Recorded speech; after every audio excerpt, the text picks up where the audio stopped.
it holds the highest position among trading blocs in our continent at 25%. With a combined GDP of US dollars 350 billion, a population of approximately 350 million, and an expansive area of 5 million square kilometers, the EAC member states are an attractive investment destination. East African Community total trade in 2022 stood at US dollars 74 billion.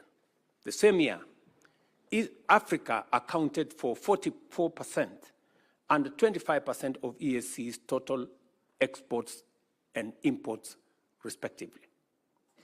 This assembly, likewise, has enabled the community implement the Common Market Protocol, which guarantees free cross-border movement of persons, labor, services, and capital, as well as the right of establishment and residence through the use of standard identification systems, harmonized travel documents, mutual recognition of qualifications, and harmonized labor and social policy frameworks.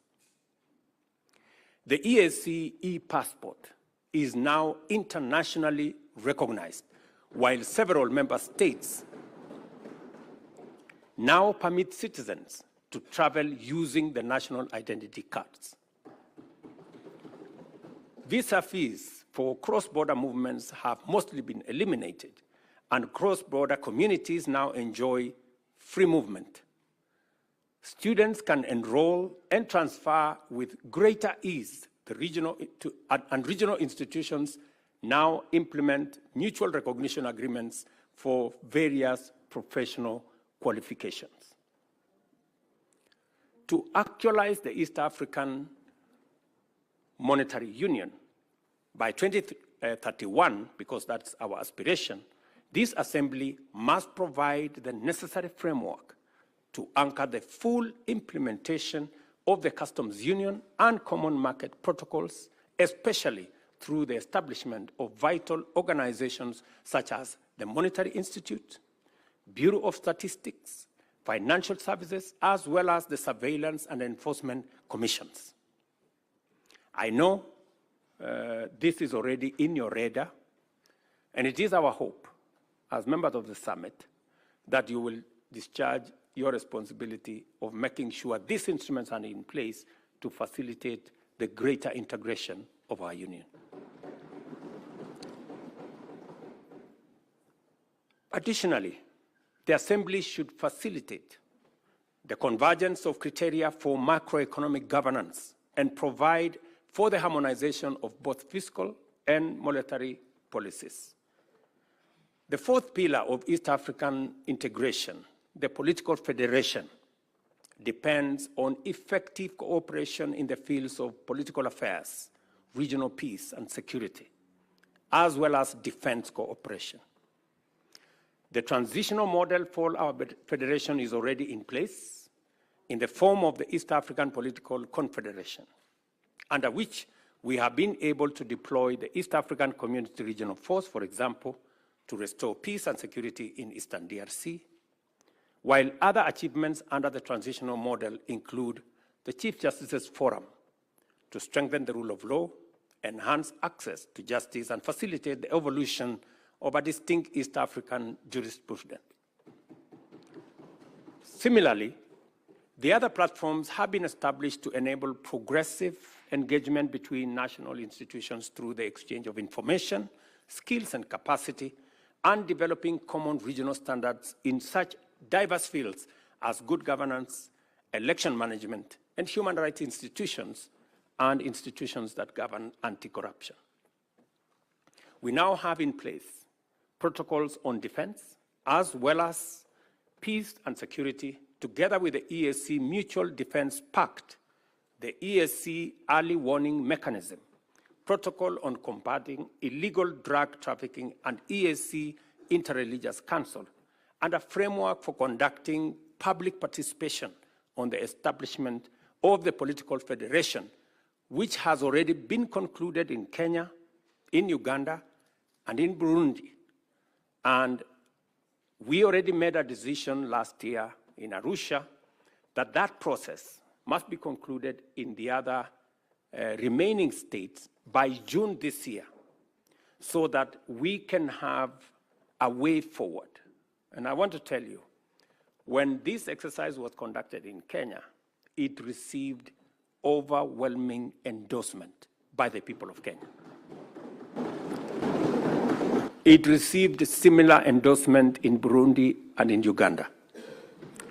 I want to urge members of parliament who are here from our sister states of Tanzania, Rwanda, DRC, and South Sudan to assist the EAC Secretariat and the team that is mandated to carry out this exercise, that this exercise be concluded as we have asked from the Summit of the Heads of State by June, so that we can begin to make steps in the right direction.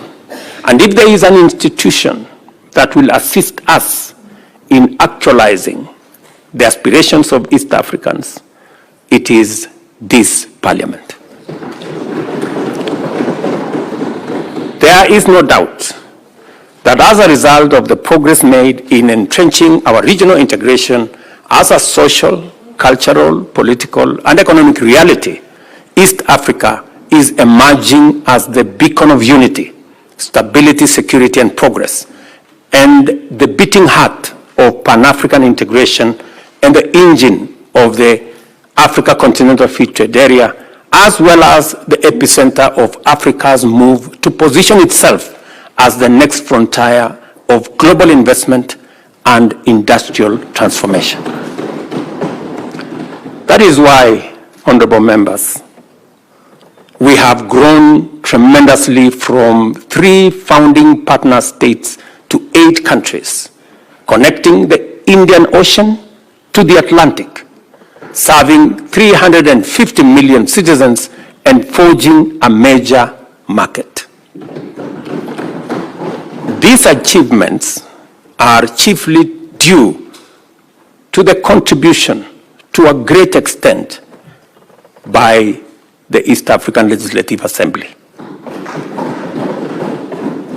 The work that this assembly does matters to us as governments and matters to the people of East Africa. We must therefore remain focused on what is at stake, committed to complete the outstanding work, and determined to do our very best at all times when called upon to serve the people of our region. Peace, stability, and security must remain our foremost concern, because they are the foundations that underlie all pursuit of growth, development, and prosperity. A peaceful, stable, and secure East Africa is a competitive and prosperous East Africa. As we work and as we continue to work on such challenges to the growth of trade and investment as persistent on non-tariff barriers, distracting and costly trade disputes, conflicting tax regimes, weak enforcement, and inadequate resources, we must also take seriously the fundamental shortcomings to our agenda, that is low involvement of the private sector, even as we prepare to get and stay on top of emerging threats in the digital space as well as climate change. Now that we have adequately established that this assembly possesses what it takes to drive our vision of a prosperous, competitive, secure, stable, and politically united East Africa, I take this opportunity, honorable members, to pose a few issues to the honorable members gathered here. It is important for us to lay a strong foundation for East Africa to make a transformative contribution to Pan-African integration and the emergence of the Africa Continental Free Trade Area as the next hub of global investment, trade, and industry. In order to do this, we have to complete the implementation of all the pillars of EAC integration urgently, and equally critically align our integration agenda with a broader African transformational paradigm under the Africa we want. Secondly, we must provide a strong framework for achieving rapid leapfrogging and the development of sustainable competitive advantage in emerging high-tech fields, such as the digital economy in general, and artificial intelligence, automation, robotics, and machine learning, in order to stay ahead of both threats and opportunities that will continue to unfold in a rapidly digitizing global economy. Thirdly, there is need to lend your support to the African Leaders Nairobi Declaration and Call to Action, which defines a strong and distinctly African contribution to the global discourse on humanity's foremost existential challenge by affirming the nexus between climate action and sustainable development, and calling for increased investment in Africa to kickstart a green industrial revolution. Let me explain, because it is important. When we met in Nairobi last year,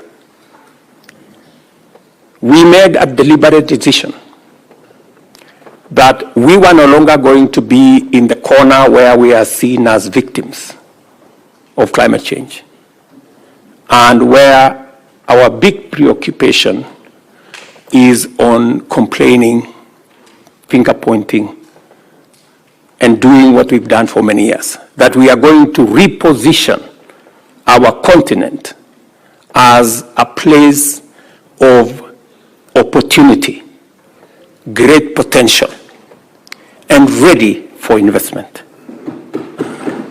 Because indeed, it is no longer tenable for us to continue wearing the badge of conflict and disease and poverty, when in our borders we have the largest deposits of mineral. In fact, 30% of world natural minerals and natural resources are in our continent. We have 60% of all renewable energy resources globally. We have 1.4 billion people market. In fact, by 2025, it is going to be the single largest market in the world. We have 2/3 of the world's uncultivated arable land that we can use for food security. Ladies and gentlemen, with those kind of resources, it is incorrect to classify our continent as a continent of conflict, poverty, and disease. In fact, as one Nigerian great philosopher said, that until the lion learned how to write their story, all stories glorified the hunter. So it is time for us to write our own story. And our own story is not about disease, it's not about conflict, it's not about poverty. It is about great potential that we have. It is about the opportunities that we have. It is about the investment that is awaiting, and position our continent as the only place where the next industrial revolution is going to happen. And therefore, it is important for you as legislators from EAC to appropriate this position so that together we can push a new narrative for our continent. To ameliorate the resource constraints which persistently hamper our progress, this assembly is called upon to to reflect deeply on the range of opportunities and the various ways in which it can complement national and regional efforts to mobilize and allocate more resources for the regional integration agenda. And as you do that, you must have in sharp focus what we are doing in EAC and how we can complement what we are doing as a continent.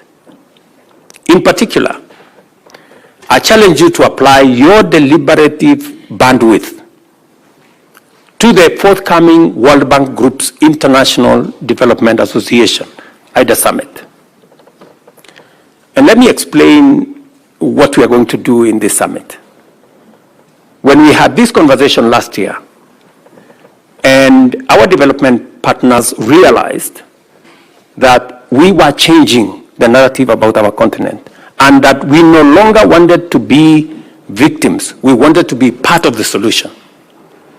They asked me to host the first IDA